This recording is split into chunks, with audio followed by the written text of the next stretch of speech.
It's time for your weekly dose of Wayne's Comics.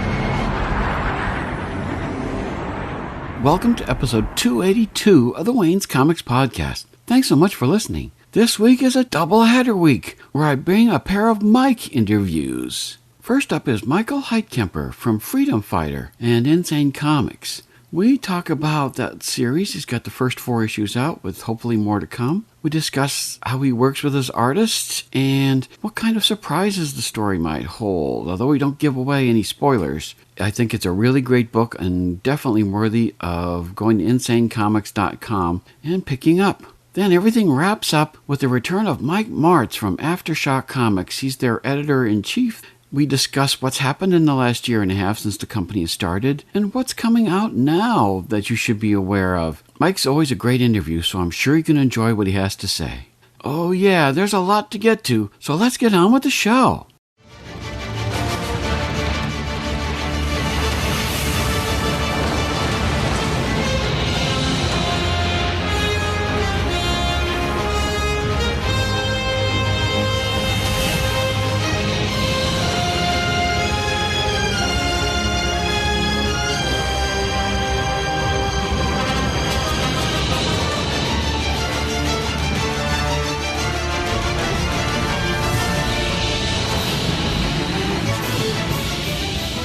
I'm happy to welcome to the podcast Mike Heitkemper, the writer and creator of Freedom Fighter from Insane Comics.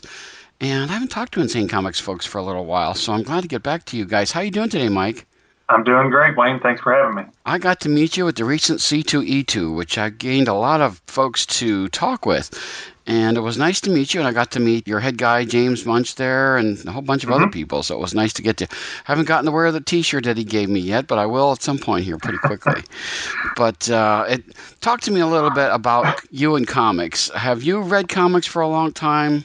Oh, yeah. I've been reading comics since I was a kid. I was a big-time Spider-Man fan and Batman fan in the 90s. Mm-hmm. I honestly couldn't tell you what the first comic book was that I picked up, but it's just been something that I stuck with and kept reading, and here I am. I always have to ask people who end up writing then, how did you make the jump from reader to writer? Because, I asked that question because I have read for a long, long time, and yet for the life of me, every time I've ever attempted to write anything in this, I always feel like it's just plebeian, but your stuff I really liked. So how did you make that leap? At what point did you decide to try and write comics?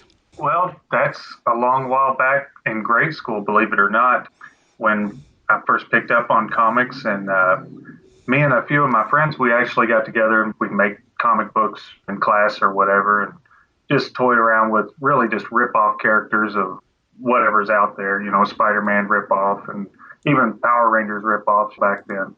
So really, I've been writing for a long time. And writing comic books, professionally has been something that I've been working on for really the past 10 years and only really just now starting to grab ground. Mm-hmm. I've actually got 4 different projects going in Freedom Fighter, believe it or not. And honestly, not the first one I thought that would make it out there, but it is the first one that's actually seen the light of day. Isn't that interesting? So how long have you been working on Freedom Fighter? Me and AJ Fulcher, the artist, we started working together, I think 7 years ago. And really, I think Freedom Fighter started out to both of us as more of a practice project. And the more we worked with it, it just took off. We liked it, and we kept going. Mm-hmm. So you guys from the start then were working on this project together? That's right. AJ and I don't remember if this was the first project we had started working on or if he and I decided we were going to work on something else, but we ended up working on Freedom Fighter. Man, it's all a bit sketchy, but where the idea for Freedom Fighter came from, like I said, it was a project that we just wanted to do for practice, wanted to see if we could pull off a superhero, one that was just fun to write about, and I think we did that. Don't know really where the idea came from. We just had that idea. We wanted to build a book and build a character, and we started with, hey, here's a simple guy with a cape. What's his powers, and what's his story? And it all came down from there. Because what I really like about the book, and there was several levels I really like it, I like the fact that there's a government agency type thing involved. Hmm. Maybe we should give like the TV guide version of what Freedom Fighter is. Can you give like the brief description? If somebody doesn't know what Freedom Fighter happens to be, what would you tell somebody in a couple sentences? Okay, Freedom Fighter is the world's first government-owned and operated superhero. He was created by the government, and he's learning that he's really just being used as a pawn for other government conspiracies. And one of the conspiracies that's come to light to him is that he knows he's not the first freedom fighter. He actually replaced someone he thought was dead, but turns out that this guy is still out there, and he's come back to reclaim his cow, so to speak. I like the story because there's a lot of great surprises along the way. There's a big old hanging one about the third issue. Yes. That just surprised the heck out of me. I got them from you at C2E2, and I was back in my hotel room, and I started reading, and I got to the third issue, and my jaw dropped open, and the guy was standing and said, "What happened?" And I said, "Well, I was surprised." I said, "They hit someplace that really shocked me, and I would never I'm glad that worked out. yeah, I would never in any way reveal that to anybody because I want you to get the same experience. Because one of the great things about comics to me are the surprises. And that's not the only surprise you got for us, but is a big old surprise. And you know what's funny is that the best surprise, if you go back and read the book, you can see how you led us that way. And when I went back and looked at some of the issues 1 and 2, I saw where you set this whole business up where the surprise was going to come. And I didn't realize it, of course, which is where the best surprises are lying away right in front of you. And I really like that about that. When you started writing the book, and when you guys put this together, was it to go places maybe where a superhero had not been before, which is quite a challenge? I mean, was that one of your goals? It was, but with this character, that is a challenge. I mean, we've had a few people say he's a Captain America ripoff or a James Bond ripoff, and you can see that, but also he's a fun character as the story progresses, you'll see that there's going to be a lot more history to him and a lot more searching for a word here. But he is going to be pulling away from what people are relating with him to Captain America and a James Bond type character. He's going to get his own personality very soon. Yeah. And he's very good about this. The great thing about him, he's kind of an agent for the government and who gets drafted into this. And do you want to talk about how that happens a little bit? Because that happens early in the book, so we probably can't. It probably won't spoil too much. Yeah, he after the first freedom fighter is killed in action, supposedly, he is recruited by the Undersecretary of Defense, and he's asked if he would just take the place because he's about the same build, he has the same jawline and whatnot, and they more or less just recruit him into it. And of course, he's kind of a rookie FBI agent that just kind of learning the ropes. He thinks this is a great idea. It sounds like a lot of fun. I mean, heck, who doesn't want to be a superhero, you know? So he signs up without a second thought. And in the long run, of course, finds out it's going to bite him in the ass. Now, how does he get the powers? Is that something that it's better left so when people read the book, or is that something you can talk about? Well, there is a procedure that the freedom fighter goes through to get his powers. I don't want to reveal what that is because that kind of leads up into the bonus pages of the book. Each issue has 4 extra pages in it of backstory of the original freedom fighter. And it kind of explains where his power comes from. But in the next story that comes out in issue 5, we're really going to delve into that a little bit deeper. And I don't really want to go into all of that just now. Well, of course, you've said something I got to touch on before we get back to this. You're going to do an issue 5, because in comics these days, issue 5s are hard to come by. Usually people would have Freedom Fighter Volume 2 or something like that. But you're going to continue on with number 5. Yeah, we actually have the next story already written, and the art is underway. Issues 5 through 7 will come out, and if everything says, hey, we can go some more, we'll go some more, because we got all kinds of ideas for Freedom Fighter. It's just making sure everybody wants to hear them. Well, of course, now you've said something else that strikes me as unusual. A 3-part story. Usually there are 4 parts. Now, you're a 4-parter to start with. That's right. Are you just more worried about, because, I have to tell you something. I watch some of these shows on like Netflix, and I appreciate Marvel doing these TV shows, but sometimes the stories don't warrant 13 episodes, and yet they have 13 episodes to fill, so they do that. Are you doing 3 issues because that's how much story you have to tell in the second arc? Pretty well. Also, we just don't want to bore the reader. I know what you're saying about Netflix. There's a lot of TV shows that we watch. They're binge worthy, but they're not worthy of sitting and waiting next week till the next episode comes out. We usually watch all of our shows that way. Mm-hmm. The 3-issue arc, it's all it really needs for this story. Later stories will be a little bit longer. Mm-hmm. So, well, before I get back into the story, then I got to ask, what's the reception been like for the first 4 issues? So far, pretty good. I haven't heard a lot of feedback other than from people we meet at the cons and things like that. Mm-hmm. But for the most part, it's all been good. Are sales pretty good? I know you don't want to talk specifics, but you got 4 issues, which is a great way to go. Yeah. I mean, some things don't even last that long. Is it looking pretty promising for more? I think so. The sales are good in my book. Of course, everybody wants more sales, which would be great. Of course. But we're realistic, and I think that we're doing pretty good for an indie superhero book. I mean, Mm-hmm. in my opinion, a superhero book in the indie market is pretty hard to sell. Yeah. It just is, because there's so many mainstream characters out there that everybody picks up just because, hey, that's what the next movie's about and what ties in here, and they have all the crossover events. It's hard to compete with that. Mm-hmm. So again, here's a challenge, because the perception is Marvel and DC own the superheroes. But I think that you found an interesting twist to the whole story that makes it really something unique as far as superhero stories go.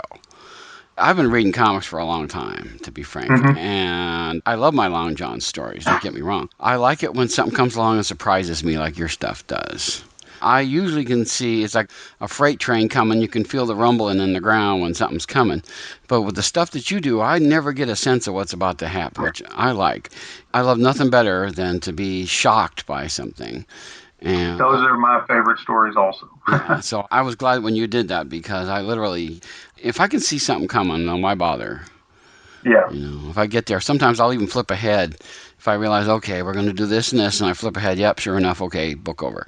But for your stuff, I had to read every panel to keep up with what's going on, especially after the 3rd issue when you hit me across the face with that big surprise. And I don't want to say that the first 2 issues weren't good. They were good. That's what got me to 3. But I'm just kind of fascinated as talk to me about laying out the first 4-issue arc with the artist, because not every writer works with an artist to come up with an arc like that. Some writers come up with it and give it to the artist and let the artist go where they want. But I'm really fascinated by the fact that you guys work together on this. Did you feel that was a strength? Did it make the story stronger to work with the artist all the way through like that? It did. And first of all, I just want to say I'm glad that the surprise twist there in issue 3 got to you or worked for you, and that you had to go back and make sure that like the stepping stones were there for that, because that's something I really try to work hard to put into the book, so that way you can go back and you go, oh, why didn't I see that in the first place? But as far as working with the team on that, me and AJ, we more or less collectively came up with everything that happens in the book together. The surprise twist that you're talking about, though, I did come up with that myself. And whenever I sent the script to AJ and he read that, he goes, now, wait a minute. I didn't know that was going to happen. And I was happy it worked then, too. But, yeah, it's definitely a great thing to have 2 minds. I've been in other projects, though, where 2 minds can be a little tough because one or more person can kind of be bullheaded or whatever and say, my idea is better than yours, let's go with that. It can cause a little bit of controversy. But me and AJ, we seem to work pretty good together. And we're, in fact, working on another project together right now. It's kind of top secret, but it should be hopefully finding a place very soon. Is it going to be Insane Comics 2? I'm not sure. Okay. I haven't really talked to James about it yet. All right. Well, we'll have to figure that out as we go along here. But we'll get back to this. And before I get back into the story, because there's a really important part to the story I want to get to, I'm fascinated, too, by the fact that he's a freedom fighter and he's somewhat patriotic. Because, I read Captain America, and there's this stuff going on with Marvel right now that I'm not real enamored with. But you mentioned people compare it to Captain America. Well, I dare say that Captain America could learn a thing or two from your book, because it's like he's embarrassed to be a patriotic hero. Well, your character is not. I mean, your character is happy to do it and glad to do it. And in fact, some of the story comes from that in his character. And I wish that Captain America would get a little bit of this, because I think he's kind of lost his way on some of this. Because you can't wear the flag, and you can't be, even if you're working for the government. That was one thing I also never could understand about Civil War in Marvel, was the fact that Captain America didn't side with the government, which I could never figure out. Yeah, my kids, they actually wonder about that too. Whenever they read the books and watched the movie, they thought, well, he's Captain America. Shouldn't he be on America's side? But Yeah. to be honest, I think I know what's going on in the Captain America books now, but admittedly, I haven't read them, and I don't know for sure, but I understand he's a Hydra agent or something from the past. I'm not sure. I tried to explain it to you, but I don't particularly care for it. So I don't, he's basically somebody with ultimate power has turned him into, he's always been a Hydra person. And now Secret Empire is coming along, which he's basically taken over the world, has had a shield, and there's no way in God's green earth I see Captain America, I don't care what the circumstances, doing that. So for me, that's basically what I did assume. So yeah, so I just kind of am, I took a look at the number 0 issue, but that was it for me. I'm not going to be doing any more of that. But as far as Freedom Fighter, Jason, the character that is Freedom Fighter in the book, like I said, he is a rookie FBI agent. He, in his first or second year of being an FBI agent, he's proud of what he's accomplished in the short time he's been with the Bureau, and he has that in his head, that he needs to follow the rules so that way he can go further and further and further. And he thinks that it's paid off for him because, hey, after just a few years in the Bureau, he's already the lead superhero of the nation. So he's going to stick to that totally do right kind of attitude.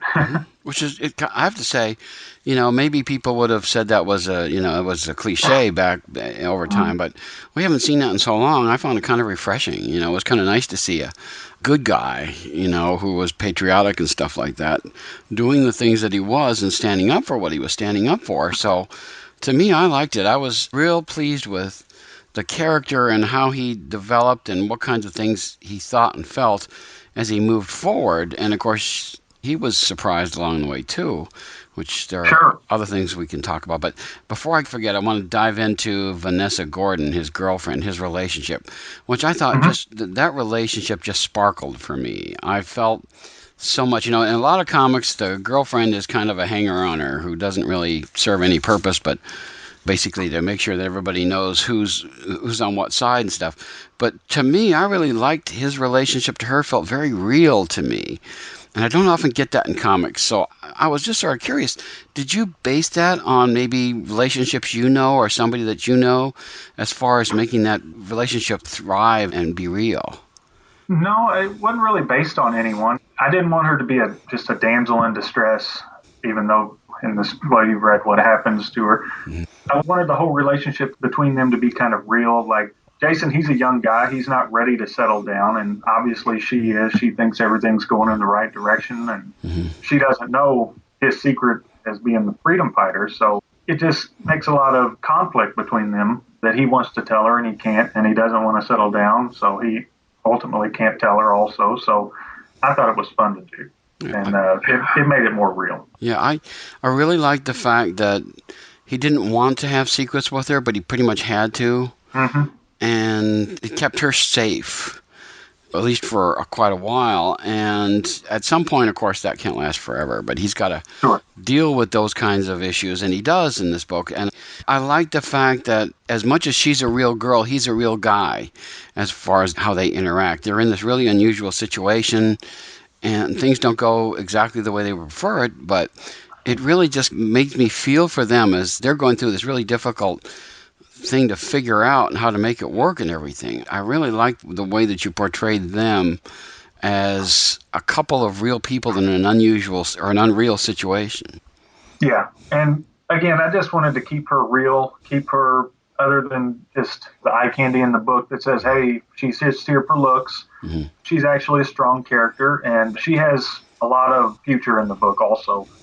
As we move forward, she's got a bigger part in his life, and she's going to have her own little stories on the side also. Oh, good. Oh, that'd be interesting. I'll be fascinated to see that. I just hope we can get that far. Well, I hope so, because I like the first 4 issues. Now, I want to talk a little bit about the quote-unquote bad guy of this, and that's the guy by the name of Rogue Wolf. Yeah. Who the freedom fighter has to come and take on. He gets basically sent to take on this guy. And again, there's a nice little surprise when they actually get into conflict and begin to battle it out. Something starts to happen that I was surprised by. And I loved it because I thought that he did such a good job of dealing with them. See, usually in comics we're used to punching and kicking and stuff. And when he gets confronted by an unusual circumstance, rather than just keeping punching and kicking, he asks us to stop and figure out what's happening, which I liked. I like that. Are you talking about in the first issue? Or? Yeah. Okay. Yeah, in the first issue, it was mostly punching and kicking whenever they met, of course. Yeah. Freedom Fighter's been sent to do a job, and that's to take out the Rogue Wolf because he believes that he is a Russian assassin. Mm-hmm. And, of course, he's blindsided by the fact that this guy is just as strong as he is. Mm-hmm. So, yeah, I mean, when he figures that out, he's definitely going to try to figure it out before he executes the kill or whatever he needs to do. Mm-hmm. And, of course, that leads into the whole conspiracy and the whole plot of the story. Yeah, which I liked. I thought that it moved really quickly through. When you have talking going on, it's not ponderous and slow. It doesn't drag the book to a screeching halt or something like that. It works. Well, it's the first issue. Kind of wanted to keep people reading. Well, I thought all the issues were that way. Issue number 2, where we begin to get more going on with Vanessa, and we begin to start to see more of what the freedom fighter can do.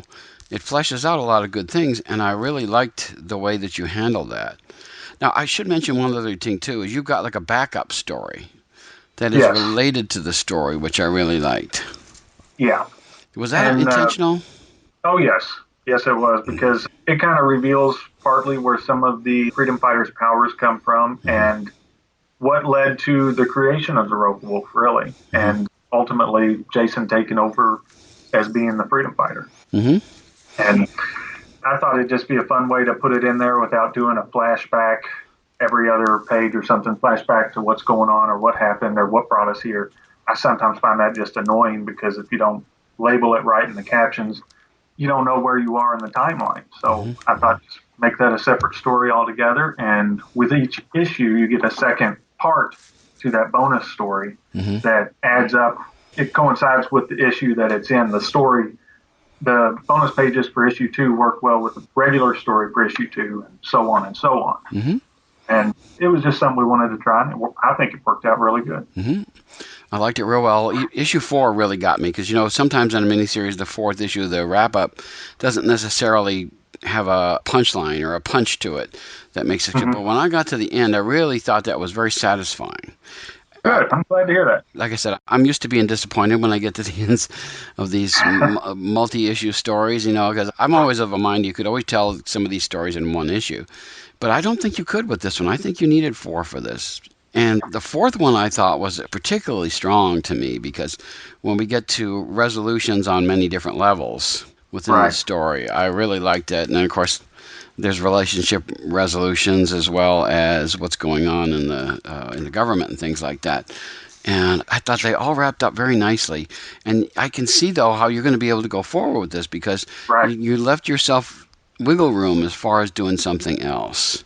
That was definitely part of the plan also. We wanted to write a story that was complete and people could be satisfied with that's it in case we don't do anymore. But there's definitely something to build on there to keep going. And, well, I can't say too much about the ending because it'll reveal what happens. But don't do that. You know what's going on. Oh, yes. Like I said, I love the ending. As I mentioned, the relationship was important to me, and so there was a satisfying end to that as well as the government stuff. I would never reveal any of this stuff because I want people to enjoy the story as much as I did, but I think that you juggled all those moving parts real well, I thought, as far as getting things and making things happen at the right time. Was I right in remembering that this was your first comic. This is one of your early comics, you were saying. So you had a little practice before you got to this one? This is the first comic that we have actually published in print. I have a web comic called Distractions. It's still on the internet somewhere, I'm sure. But we never finished it because the artist had some things to come up. And it's one of those things we promised to get back to, but we never did. And who knows, we may still get back to it someday. And then I have a few other books that have just been kind of sitting in limbo. One of them actually had a publisher attached to it, but to be honest, we're kind of uncertain about that situation anymore. It doesn't look like it's going to work out. But like I said, this is not the book that I thought would be the first one to go to print.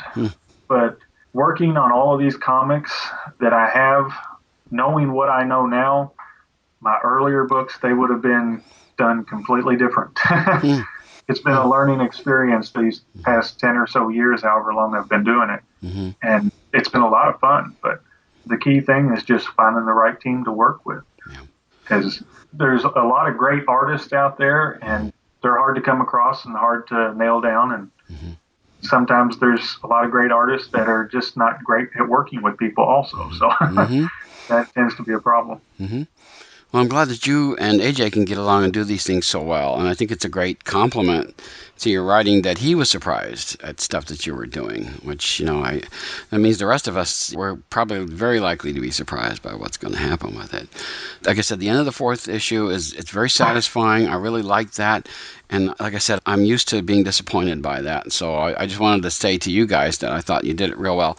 Now, since AJ was involved in the story, and yet you seem to be doing the scripting and stuff, did you have input on the costuming and in the artwork or stuff, or was that largely AJ's area? To be honest, very little. He did just about all of the designing of the character. We went back and forth a lot about what colors to use, because we wanted to make it patriotic, but we didn't want it to be straight red, white, and blue. But AJ, I think, would have to take all of the credit for designing the visual aspects of the character. And I think he did a really great job. And a lot of the features for Freedom Fighter, we had to actually write into the script. Like, he came up with the idea that the Freedom Fighter's uniform is kind of like a nanotech technology, where certain things like a gauntlet on his wrist can form out of the little bits that are on a suit. And I just kind of wrote that into the script because it worked well. It was fun to do. It was something different. And all the little gadgets that we come up with as we go, AJ likes to say he's Freedom Fighter's a mix between Captain America, James Bond, and Inspector Gadget, It really is. It really is. So, yeah, AJ's the guy. He's the guy for all of that. Now, I've got to talk about Insane Comics for a minute, too, because this one came to the forefront and got published. How did your relationship go with Insane Comics with, like, say, James and all that stuff? Did you present this to him, and then he said he wanted to print it? How did that work as far as getting it to the stands? Well, it's a little complicated because Freedom Fighter was actually with a different publisher last year. And the first issue was released through that publisher, and then something happened where we had to part ways with that publisher. And we were kind of stuck. We didn't know what was going to happen. So we didn't know if we could republish it somewhere else because of the circumstances with the old publisher. So after we got all that sorted out, we thought, hey, let's just start shooting it around again and see if we get somebody to pick it up. And Insane Comics was one that we just ran across, and they were fairly new. And I sent a letter to him, and James wrote back, and he didn't seem too concerned about the other publisher or anything. He liked the story, and he said he'd like to do it. So here we are. It all went pretty quick, to be honest. That's so interesting as far as that kind of stuff goes, because you never know when you send out who's going to give the response. Right. And I'm sure you approached many different publishers as an attempt to do that. So I've also written quite a few books, just novels, and I used to keep a folder of rejection letters. And, now I can't keep track of how many I've got. I mean, I've still got the folder from years ago, but I haven't put any new rejection letters in there in a long time. Because you submit to so many thousands, and agents also, it's just, there's so many rejections, and some of them come back with constructive criticism, which is great, which means they read it and they care for you and they care for what you're doing, and it means you're doing a good job, I think. they took the time to give you some kind of criticism. Mm-hmm. But yeah, whenever it comes to comics, they really didn't send back a lot of rejection letters. They just wouldn't write you back. So that's not good. yeah, it's kind of stinky, but everybody's busy. Yeah, well, I understand that, but if somebody takes the time to approach you with something that they've done, it might be nice to just, even if you have to come up with a standard, well, it doesn't meet our needs kind of stuff, it would be nice to let somebody know that they're not still thinking about it. Sure. That would be nice. But the reason I ask these things is because I'm sure there are writers out there who are trying to get into the business and trying to get stuff out there, and I always like to let them know that their experience is not all that unique. It's like what you're going through is not all that unique, because there are a lot of folks who want to get their stories published. And like I always like to point out, Kickstarter makes these things happen because, before Kickstarter, we didn't have a way to get all these wonderful stories that are now coming to light. I mean, there's some great stuff out there that just because Marvel and DC doesn't make it doesn't mean that it's not a good story. That's true. All of the indie creators out there in the indie books, I mean, when you really start digging through them, there's some awesome things out there that get overlooked by all the readers. And I try to do the best that I can. I got a lot of friends on Facebook that are just other creators and their books.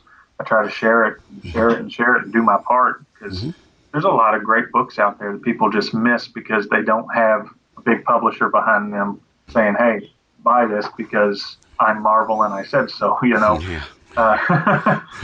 Let me ask now, because we've talked about it and I really like the book and I highly recommend it. If somebody wants to get a hold of Freedom Fighter, how do they do it? InsaneComics.com. Just go to their store. They have it in print. I think there's also Comixology. We're on there in digital. So you just search Freedom Fighter and it'll come up, or search Insane Comics and search through their titles. It's not too hard to find. Okay. Now, I saw you at C2E2. Are you planning to go to more conventions this year? Yeah, in July, I'll be at Fandom Fest Louisville, and also in July, as long as it all goes well, I'll be in Indianapolis for In Conjunction. Oh, very cool. Very cool. These days, I think, like I saw you at C2E2, that it's a good way to get to meet people and make connections with those kinds of things. And I know a lot of people who prefer to go, rather than going to the bigger cons, like even C2E2 is, some people think, is too big of a con. They want to go to the smaller ones because you get to spend more time with the fans who come up. I like both. C2E2 was probably the biggest show that I've been to, and I appreciate James much for having us out there, because we really just piggybacked on his table, which was great. But we really did meet a lot of people up there. We sold a lot of books and we talked to a lot of people.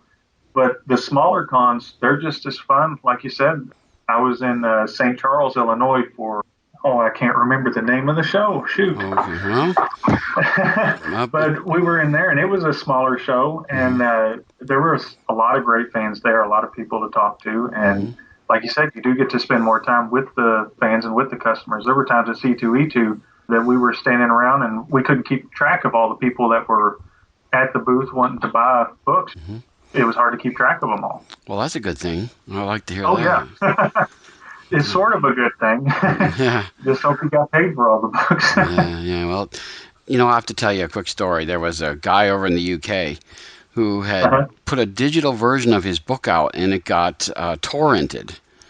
Oh, no. At first, he was like, oh, no, I'm done for. But what he discovered was that when people downloaded it, they actually liked it so much they went and bought the physical copies of it. So it turned out to be the best advertising he could do. I've heard of that. Giving away free copies is a good advertisement. I haven't seen that kind of success, but I've tried it, and it may or may not work. It's hard to keep track, or it's hard to tell. But I'm sure there are cases out there like the one you're talking about that, it's obvious. So now we've got the first 4 issues. Are all 4 issues now available, or is 4 still yet to come? How's that working? All 4 issues are available now. I am afraid to say, though, the Insane Comics website, issue 4, is not available because they're sold out of it. But I'm told that, I think he said the shipment was coming in on the 19th, or maybe they were shipping it on the 19th. So hopefully he'll have some books available soon. Well, that's a good thing. If you get something sold out, that's a great thing. Yeah. So that's good. Yeah, that is great. Congratulations. Yeah, I bet it is, because you work so hard to make this happen, and then when there's a response like that, it must be really gratifying. Yeah, it is. Okay, now we got the first 4 issues in the bag. How are things going to go forward from now? You said you've got another 3-issue arc that you want to do. Do you have any plans yet as to when you guys are going to start working on it, when it might be released? I think we were talking about having the whole, before James is going to send it to the printer, I think we'll have all 3 books finished so that way they're sitting and waiting and nobody has to wait until we finish them to see the next part of the story, which is a good plan. Yeah. And I think we'll have it all together come October. So hopefully that our plans stay the same and we can get it out by then and everybody will get to see what happens next. Oh, I can't wait to see that. I keep track of these things so I can find out. I really wish I could go into that, but it's like you said, I don't really want to spoil what happens in the first 4 issues. No. You got to read the first 4. I want people to be able to read the first 4 before we get into the 5 through 7. So that'll be good stuff. So if we're going to keep up with you as far as what you and AJ are doing, or maybe you separately and AJ separately, what's the best way on social media to keep up with you? Facebook? Yeah, you can find me on Facebook, just Michael Heitkemper. And why don't you spell your last name, though, so people know how to spell it? Yeah, it's Heitkemper. Yeah. We're also on Twitter and Instagram, so you can look me up on there if you like. So you don't have a website yet? I do have a website. I'm sorry. It's mheitkemper.com. Oh, or okay. mheitkemperbooks.com. I'm sorry. Okay. Well, that's good because these days social media is such a thing. You know, you got to be able to get all that stuff out there. Does AJ share the site with you, or does he have his own site? I don't believe he has his own website. He is on deviantart.com. I think he's San Diego Badfish is what his profile is. And okay. He's got a lot of great stuff to look at on that page also. And, of course, he is on Facebook, and you'd have to find him as Ariel Fulcher. Yeah. So that's Ariel. Yeah. And Fulcher, Fulcher, if your book. That's correct. Okay. So now you said there's some irons in the fire that you can't quite talk about yet. Are there any projects that you can talk about that are coming? Well, the one that we're working on, it is not going to be a superhero book, which is a change for us because that's really all I've hardly worked on. This one will be kind of a crime noir style. It's going to be black and white. Mm-hmm. And it's got some different twists to it also. So hopefully we'll be able to find a place for that soon, and everybody will get a chance to get some sneak peeks at it soon also. Oh, good, because one of the things that I really like is when people have like an email list you can sign up for, and that way when something happens you send out an email letting people know something's percolating about to come out and stuff like that. I've been meaning to set one of those up, and it's something I'll be doing this month, I hope. Put me on there when they start that up. I'll be the first one on the list when you get that going. So that would be good stuff. So the name is Freedom Fighter. It's from Insane Comics. And Mike, I think you and AJ did a wonderful job, and I can't wait to see more. I hope we get to see more pretty soon because I like what you're doing. I like that storytelling, and if you're going to keep surprising me, I'll be there every time. I appreciate it, man. Thanks for all the kind words. People need dramatic examples to shake them out of apathy, and I can't do that as Bruce Wayne. As a man, from flesh and blood, I can be ignored, I can be destroyed, but as a symbol... Get the latest from the comics universe. News, interviews, previews, and reviews. Listen to the weekly Wayne's Comics podcast so you can keep reading your comics.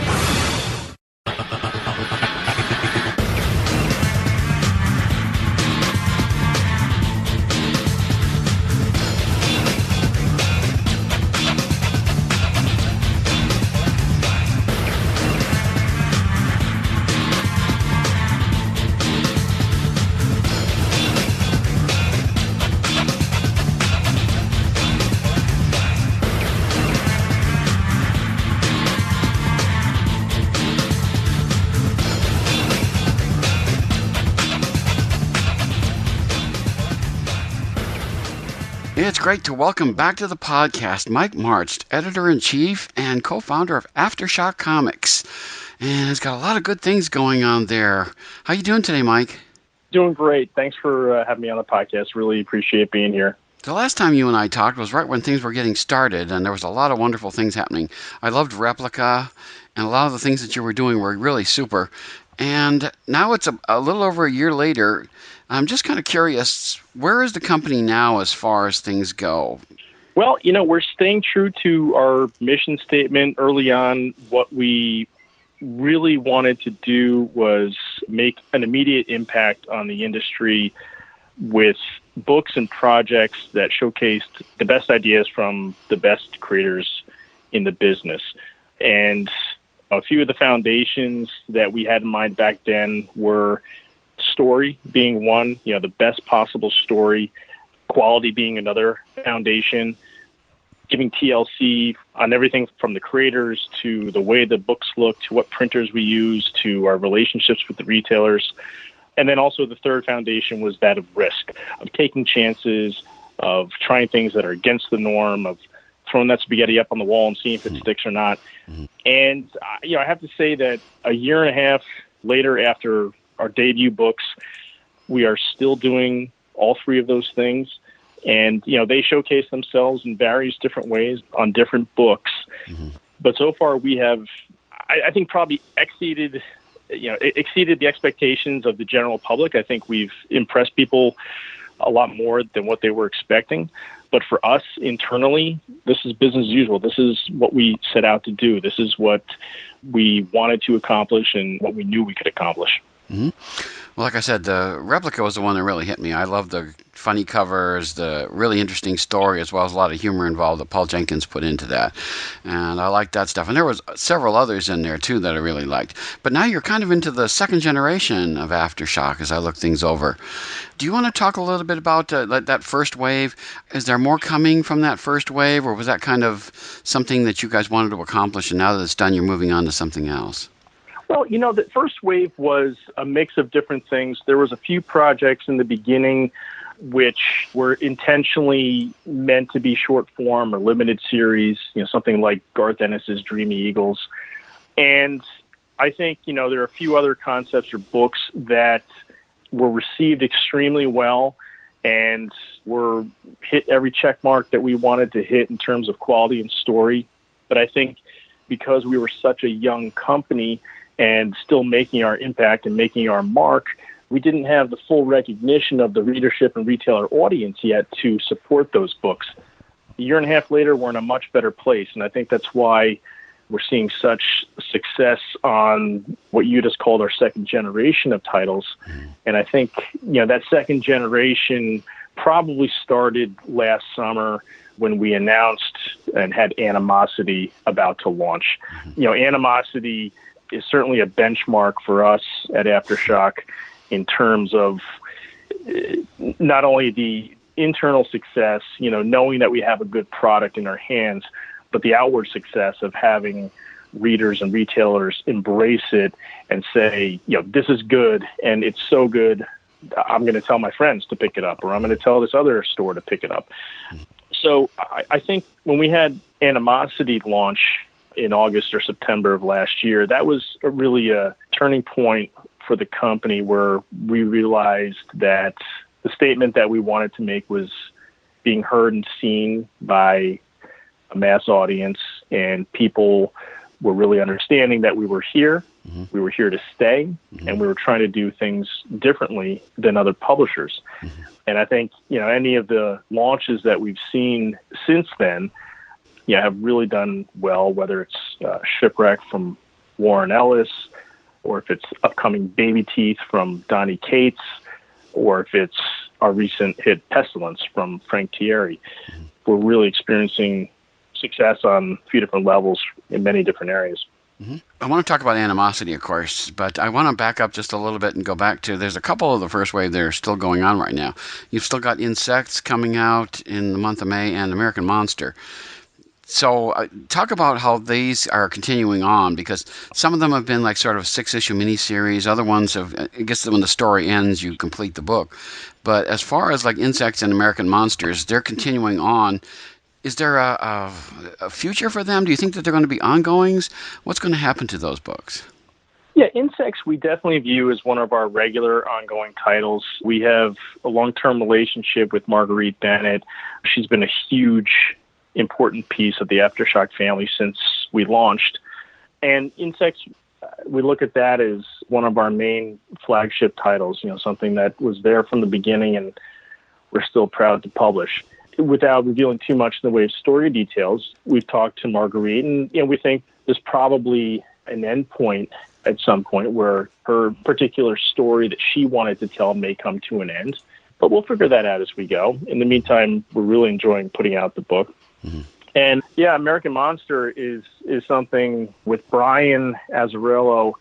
He's talked about multiple storylines with that title and the direction and future and the potential of where that book can go and will go is, as a reader, it's really refreshing and really surprising.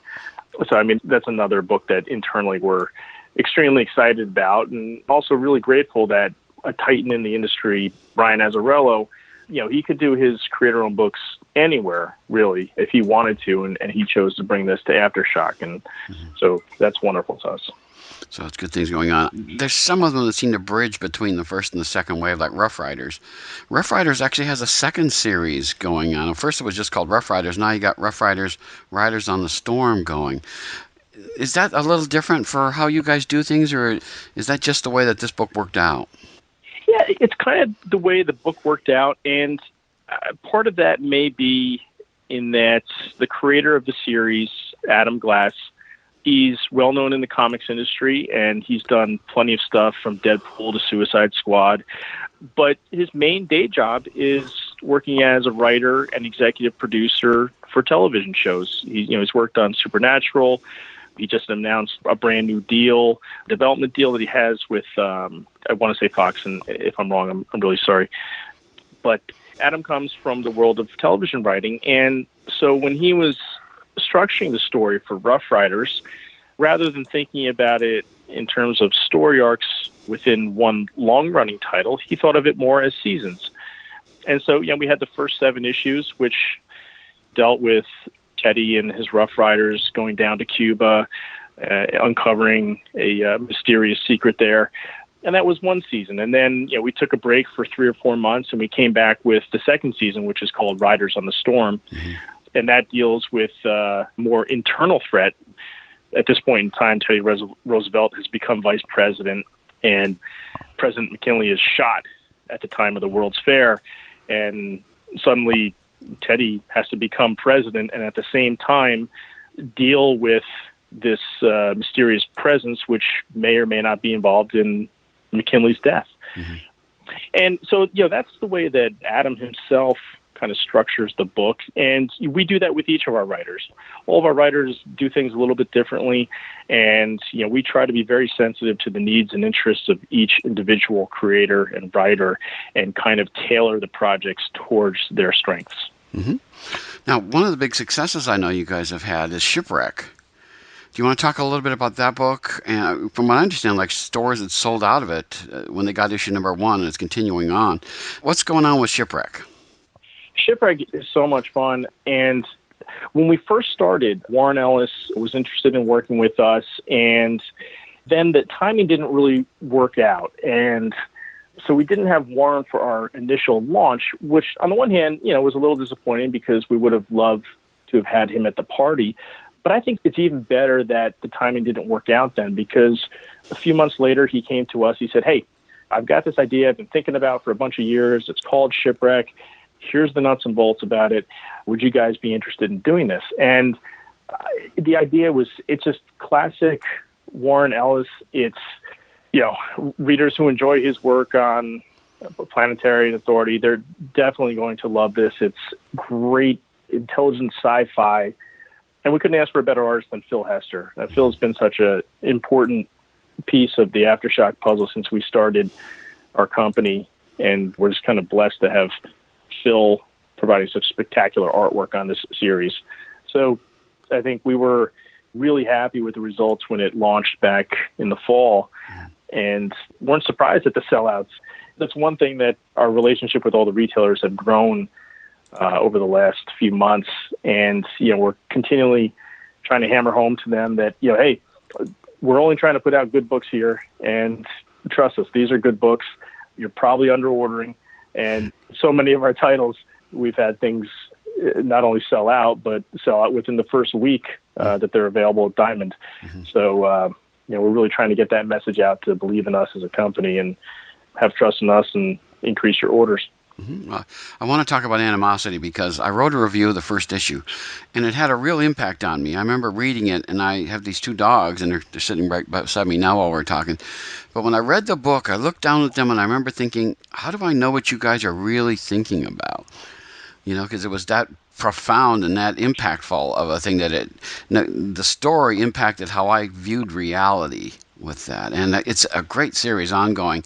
I have to say that just the notion of animals getting consciousness and being able to interact and deal with us on different levels it's just been a fascinating go from beginning until even now issue number 7 is about to come out. Talk about Animosity and what that has meant for you guys.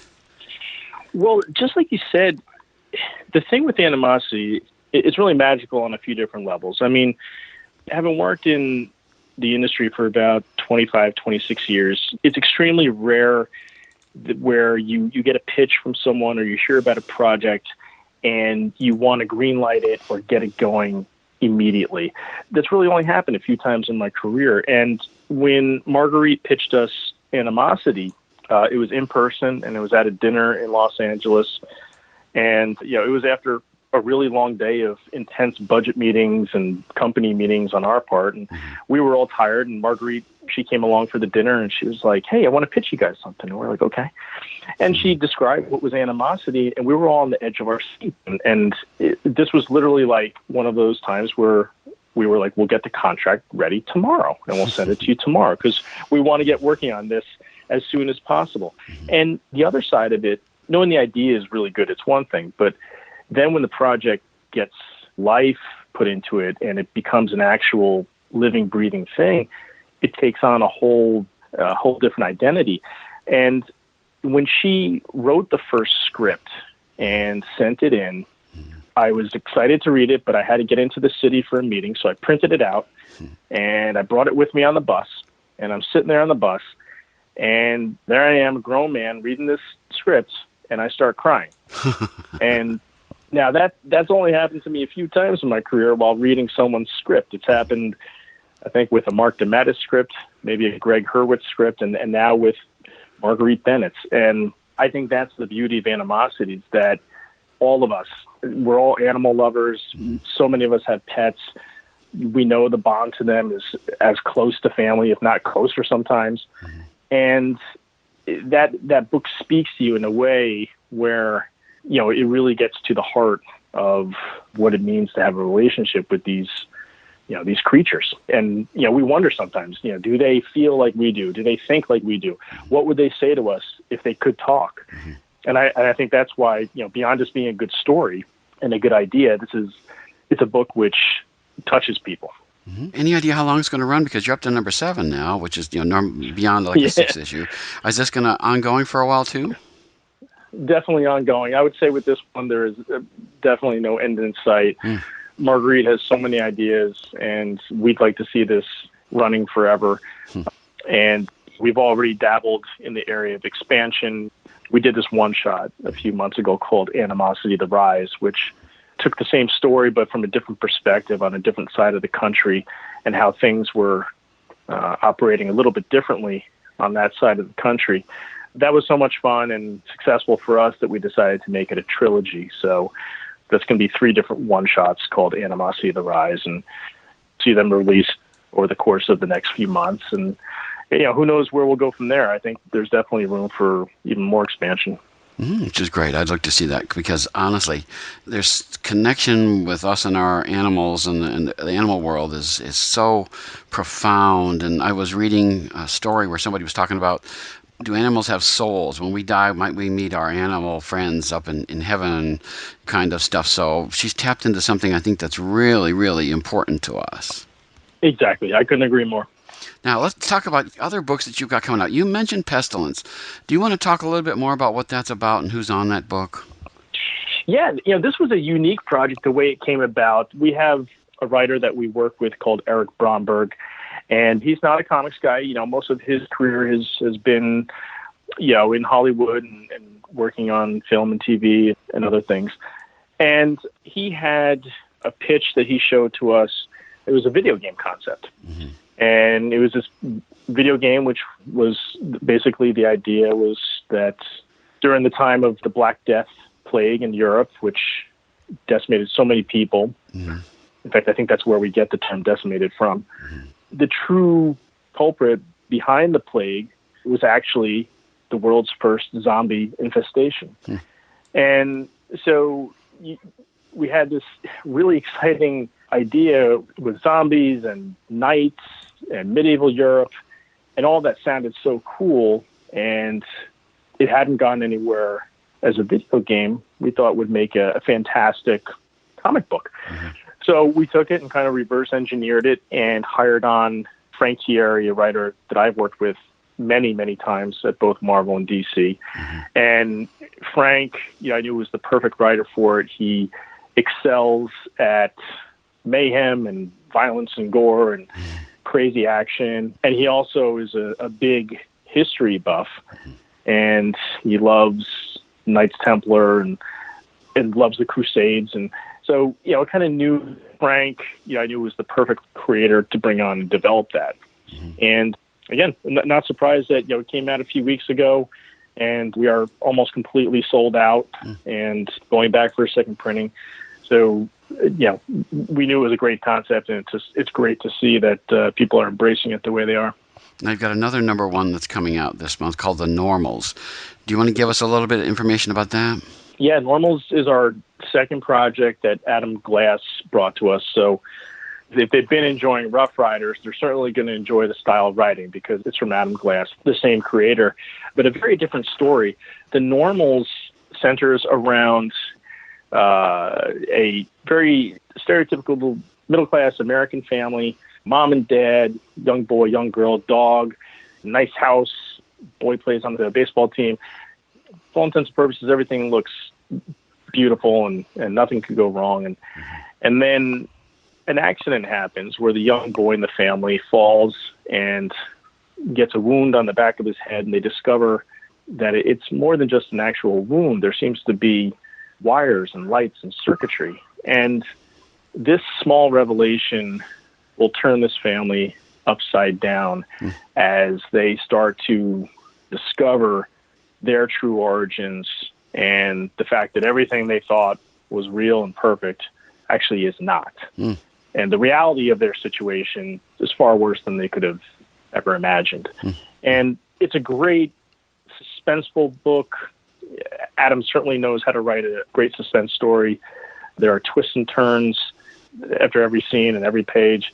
And we feel it's kind of the first of its kind at Aftershock. We haven't really done a book like this yet, so we're really excited about it. And the artwork on it is great. Dennis Calero, who, again, I've worked with a lot of times at both Marvel and DC. He provides the perfect kind of noir feel to this story, which is exactly what it needs, And one of our staff members said it feels like one of the best Twilight Zone episodes. They were equating it to that. And wow. She was right. It feels like a Twilight Zone episode. And yeah, it comes out today. Great. Well, now you've got 3 number 2s that are coming out in this month, so there's still time to get back and get number 1. Eleanor and the Egret, what's that about? Eleanor Egret is 2 guys I work with a lot. John Layman, who I think is one of the most inventive writers in comics today, and then the incomparable Sam Keith, who has done The Max and Sandman and Batman. So 2 guys who, these 2 are actually really close friends, and they've been looking to do more work together.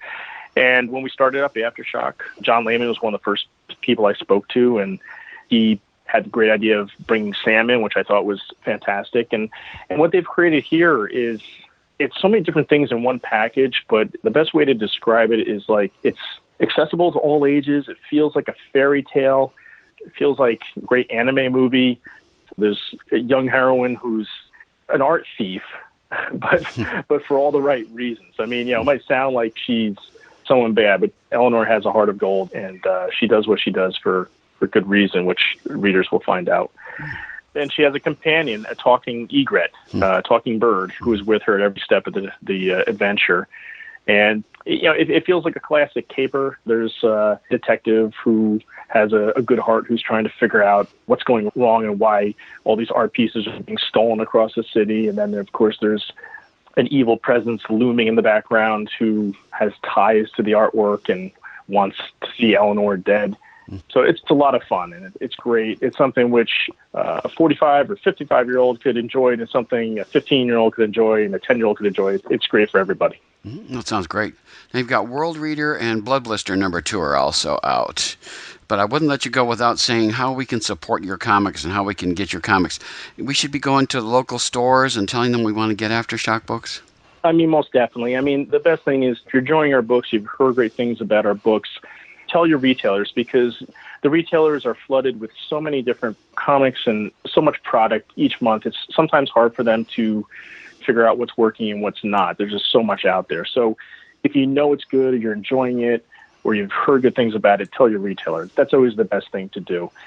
And then, supporting us through Facebook and Twitter, follow us on Instagram. We have a YouTube channel.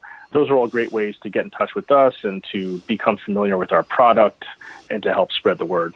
Now you have AftershockComics.com, the website too. Can you get the books through that website? You know what? I think you can. Yes. I mean, certainly after the fact. I know that we have backstock on there. And it's a great place. Let's say like there's some variants that are rare and you couldn't find anywhere. It's a great place to go and look for them. Now, what about, you can get digital versions too through there, right? Go to Comixology or something? Yep. All of our entire catalog is available through Comixology. We have a great partnership with them. So everything, if you're more of a digital reader, you can go to Comixology and search for Aftershock. Well, I have to say, Mike, I've loved your books from the start, and I can't wait to see what else you guys have. We haven't even talked about what's coming in the future yet, and I'm sure you've got some great irons in the fire that we can't wait to see as they come up. But I just think Aftershock is one of those great companies that fills a need that a lot of comics readers have to get something, high quality that we don't necessarily see in other places. Yeah, and I think that it's great that you say that, and that's exactly what we want everyone out there to kind of feel and embrace, that we're offering something for everyone, and we're definitely offering a product that we feel you can't get at other publishers. Yeah, well, keep it up, because I really love what you guys are doing, and I can't wait to see more. And I'll have to talk with you again sometime in the future when we get some more books coming out from you guys. I'll be more than happy to. Always happy to come on and talk, and yeah, you can count us in anytime.